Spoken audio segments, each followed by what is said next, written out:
I go by the name of Mr. Ladders. I'm here with Profecy. For those who are not familiar with what you do, can you just give a brief description? Yeah, man. So I originally started as an artist. Okay. From the Lower East Side. Started, doing the music shit around 15, 16 years old. Dropped 2 projects, and now I've just been working more behind the scenes with the music thing, and now I do more like artist management, executive producing, putting together projects, track lists, beats, stuff like that. How long have you been like behind the scenes as far as managing artists?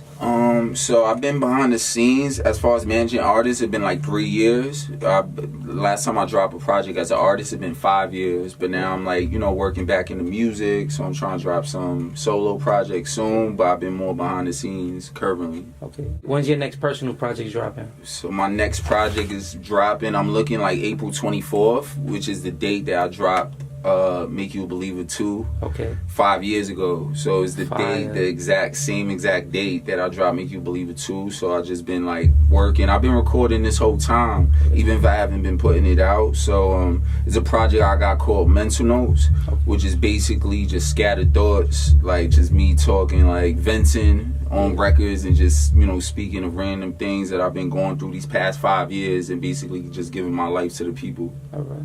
In your whole career, as far as a rapper, how many projects did you drop? I dropped 2 projects. Okay. I dropped 2 projects. My last one was 5 years ago, so it's been a minute, like I said, but I've been crafting this one out, like perfecting it. Which one of the 2 are your favorite projects? My favorite project would be my first one, which was called Make You a Believer. Okay. Dropped it on 10/10/10, Wow. 2010. And it's just my favorite project. It brings me back to where I was at in life. In each record, like I remember where I was at when I wrote that verse. I know where I was at when I recorded that verse. It's just my favorite project. Like, is this something you always wanted to do as a child growing up? Like as far as being a rapper?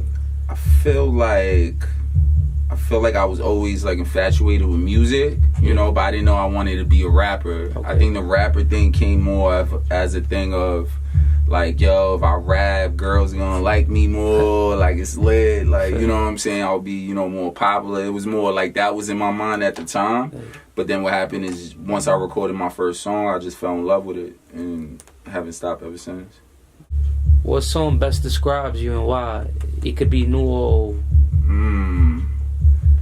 Alright. I would say Can't Knock the Hustle.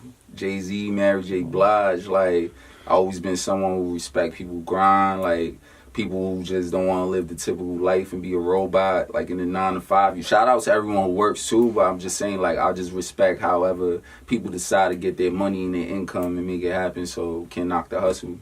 Where do you see yourself in the next 3 to 5 years?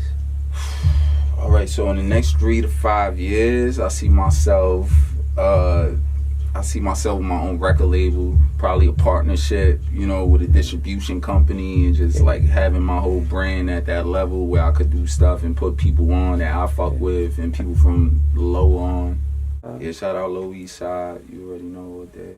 So now it's like the fun questions. What's 3 things you would need on a deserted island? So I need my weed. That's a fact. Hey. Like, we need the weed. That's a fact. Damn. I need a girl, man. I need a girl, like, somewhere around. And Puff Daddy vibes. Yeah, Puff Daddy vibes. And I would say, like, I need my phone, but just for the music.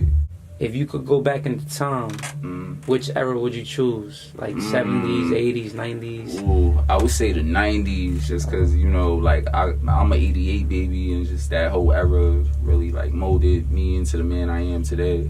If you wrote a book, what would the title be? It would be called, the title would be the same title as my next project, which is Mental Notes. Is there anything that you overcame or bounced back from that you feel can help out others who are watching right now? Oh, yeah. Like, I've been through it all. Like, I've been homeless. I've been, depressed. I would say, like, depression. There was a time where I was, like, in a hole, like, where I was like, yo, like, fuck life. Like, this shit ain't gonna happen. Like, it'll be better off if I'm not living. And I just, like, kind of overcame that hump, and now like I'm in a place where I'm like the happiest I ever been in my whole life. You know what I'm saying? I just kind of want to lead by example and be proof like that it could really happen. Yeah. What steps did you take though to like get over that hump? I would say like music, me, you know, turning to music and really putting things out in the music, like helped me kind of like release those feelings. Yeah. And also just getting closer to God, and just, you know, that relationship like kind of made me feel like it healed the pain type thing. Is there anything else you'd like to add before we go? Yeah, so I'm dropping my this is gonna be my first tape EP back April 24th, called Mental Notes, which is going to be my first solo project in 5 years. I got a lot to say, a lot to share with the people. And I'm also, I just dropped an all-female compilation EP with 7 different female artists, all over original production with producers that I work hand in hand with. And it's called Pink 16, is on all platforms. And just be on the lookout for like my artist Millie Divine's next album and everything that I'm executive producing and help put together outside of my own music. Dope. Shout out to all them females right there. Yo, blast. Shout out all the females, man. I heard a lot of good news about them. I'm really trying to provide a platform for, you know, like people in general, but like particularly like just being able to work with female artists and keeping it professional, where it's not like, yo, I need something more out of them. Just like really working off the vision with all people, about the music, you know, and working off the vision, you know. That's fire. Facts. Also, let the people know where they can find you at. All right, so yeah, I would say the main place to find me would be Instagram. You can follow me at Profecy. Spell it Profecy, just like that. And my Twitter is Profecy, spelled just like that. And you can always just reach out to me on there, shoot me a DM. We can always build. I own 2 studios in downtown Brooklyn, so any artist who's looking for like time or looking for someone to executive produce, manage, just hit me up and we could build. United we clown. United we clown. Yes, sir.